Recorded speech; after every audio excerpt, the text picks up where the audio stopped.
Hey, how are you guys? Welcome back. I'm Chef Dez. I'm in my kitchen here. We're going to do a pork roast. Nothing fancy, but just a few simple things, tips I wanted to give you guys about handling pork and working with this cut right here. This is a pork loin. Very popular with our family because it's lean. Not always the best way to go because I know fat is very tasty. But for those times, you don't want a lot of fat and you're looking for a lean option. Pork is very affordable. Pork loin is a great cut. And I just want to show you a couple things I'm doing tonight. So be cooking on a big green egg later, and we'll show you that part as well. But just a little prep to do ahead of time. Anytime you're working with lean pork, lean poultry, you're going to want to brine it ahead of time. Brining is so important. It makes a big difference night and day in not only the flavor, but also the moisture content. But I wanted to show you this pork loin. It's important to choose one with a good fat cap on the top. And you might be thinking, well, isn't that going sort of against what you're talking about choosing a lean meat? Well, in a sense, yes, but we also want to make sure we have some flavor. I always tell people in my classes, fat is flavor, fat is moisture, fat is your friend, okay? In moderation. So we choose one with the biggest fat cap that we can. If we had it all like this end here, where there's not a lot of fat cap on there, you have more chance of it drying out, number one. Number two, less flavor, let's be honest. And if it really bothers you to have all that extra fat on there, what you can do after it's cooked, you could cut it off or trim some off for each portion if that individual is looking for a lower fat. Keep in mind then though, you're going to be cutting off a lot of flavor. Everybody likes the end bits because the end bits have so much more flavor and rub on them and crispy bits. Those are going to be gone if you trim them off. So I always say, you know what? Life is meant to be enjoyed. Life is for living. Just don't go overboard. Everything in moderation. So in order obviously to get it fitting in our container, we're going to cut this thing, I want about half, like so. Let me show you when I cut it. Just look at how lean that is. So again, there's not a lot of fat in there, so it's not going to be a lot of moisture, and it could dry out if we cook it too long, and we want to just have that barrier. And that's where brining comes in. If you're making a brine without salt, it's not a brine. It has to have salt in it, and that salt is what just draws that moisture in, but it also, at the same time, it flavors your meat from the inside out. Because a lot of times if you've had some lean poultry, some lean pork, not only it might get a bit dry, not a lot of flavor on the inside. The outside is great because you can cover it with a lot of rub and stuff, and smoking it will give you lots of flavor. Brining will not only flavor but also give you an added barrier of moisture as well. So we've cut that in half. We're just going to go ahead and place it in our container here. It fits beautifully now, as you can see. What I have over here is some water, and we're going to make a very simple brine. We can spend a whole video, even longer, on all the different types of brine, and you should be doing, sugar, and cooking it with bay leaves and peppercorns, and then chilling it and before pouring. I mean, you could go endless amounts of brines. Go online, find a brine recipe you like. Right now, I'm just going to talk about the basic salt water brine. Just remember the number 4. Really simple. 4 cups of water, 1/4 of a cup of table salt. Now, does it have to be table salt? No, it doesn't. I'm saying 1/4 of a cup of table salt for the measure purpose only.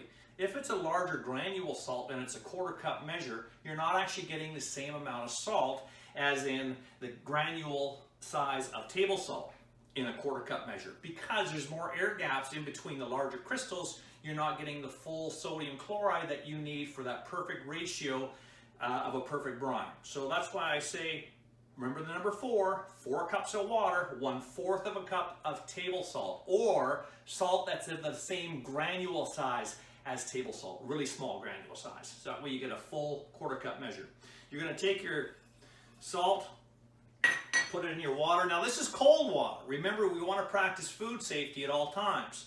We're going to mix up this brine, we're going to pour it over the pork, and then put it in the fridge. But you don't want to be doing this with hot water. I mean, yes, the salt would dissolve a lot faster in hot water, but you're going to rise up the temperature of that meat into a danger zone. And you don't want to do that. Cold water on the meat. Keep cold things cold, hot things hot. And that's basically how you're going to practice food safety. Minimum 1 hour. And if you do it longer than that, it's not a big deal. There's only so much of that it's going to soak into the meat. Keep your ratio good, and then brine it for as long as you want. It doesn't matter. So if you're getting up in the morning, you know you're going to have a roast tonight, brine in the morning. Before you go to work, stick it in brine. Let it sit in your fridge all day long. Doesn't matter. Pat it dry, and then cook it how you like. So that brine has covered this no problem now. And you really don't need a lot. If you have a container that the meat fits snugly in, you don't need a lot of brine. Pour over there. I'm going to now put that in the fridge. Put a lid on just so nothing falls into it and you keep this juice from spilling out anywhere else. And then just let it sit for as long as you want, and we'll come back. Thanks. We're back. We have the pork brine now. It was in the fridge for, like I say, minimum of an hour. It was, I guess, almost 2 hours. The first thing you want to do is take it out, and what I do in the kitchen when I'm working with raw meat, I keep one hand dirty, one hand clean, and that way you can pick up different things. If you have to answer your phone, you can do that. You're not going to contaminate your whole kitchen. So keep one hand dirty, one hand clean. We're just going to take it out of the brine now, and what I want you to do is I want you to pat it dry. It's just, get rid of some of that moisture. We're going to try and create a crust now on the outside, and you're going to be easier to create a crust when you're not going to have a lot of moisture on it. And we're now just going to take it, and whatever rub you have, whatever your favorite rub is. I make my own rubs. I have a whole cupboard full of different rubs. This is just a standard barbecue rub that I use. Maybe one day I'll give you a video recipe for that and different ones that I do. And I'm just going to give it a good coating of rub. Make sure whatever rub you use, though, because it's been brined with all that salt, that your rub is not too heavy on sodium, not too heavy on salt, because we don't want it to be salty in the end. So I'm just going to continue coating them like this, and I'll meet you out at the big green egg, and we'll fire this baby on there, all right? Okay, we're outside now. I got my big green egg fired up. It's still warming up a bit, but we're going to get this meat on. I'm doing it indirect, so that doesn't mean there's a direct fire underneath. Again, this is a lean meat. You want to make sure that you don't dry it out. We brined it to give us some extra protection, but you know what? It's late. I want to do this fast. You can do it low and slow if you want. We're going to do it fast, just so we can have it in time for supper. So it's all coated now with my rub. We're just going to open it up. I'm going to get this big green egg up to about probably 450 degrees, really hot, and cook it fast. And hopefully that fat cap on the top will be nice and caramelized. So we're just going to place it on the grid. I got a drip tray underneath there.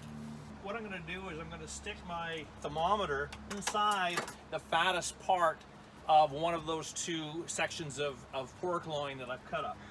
And trying to gauge it, that I want it in the center of that meat, in the fattest part. So I'm just taking it, holding it down with my tongs, going the center on the end, and putting it in, just so I have an internal thermometer. Whenever you're cooking meat, internal temperature is the way to go. So we're going to let this get fired up. Again, probably about 450 degrees. And just let it go until it's done. What I'm looking for is an internal temperature about 145, 150. Take it off, let it rest, and let it come up. A nice, good medium. You don't want to overcook pork. Medium is totally fine. That way it has optimal juiciness and flavor, and it's going to be incredible. We'll see you pretty soon. One of the greatest things I love about my big green egg. And the neighbors are so jealous. The smells that are coming from this, I wish we had smell-o-vision right now because it is amazing. So we are now at 149 internal temperature. Let me show you what this looks like.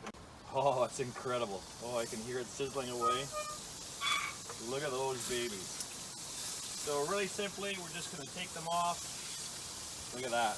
Oh, I can hardly wait to dive into that. And look at that nice fat cap on the top, perfect. We're going to take that in, let that rest. Always let your meat rest for at least, a good 15 minutes. I'm going to tent it with some foil, at least 15, maybe even a half an hour. And just lets all the juices settle and stuff, so when you cut into it, it's not going to be juices all over the board. The juices are going to stay more in the meat, and that's where you want them. Thanks so much. We'll see you again soon.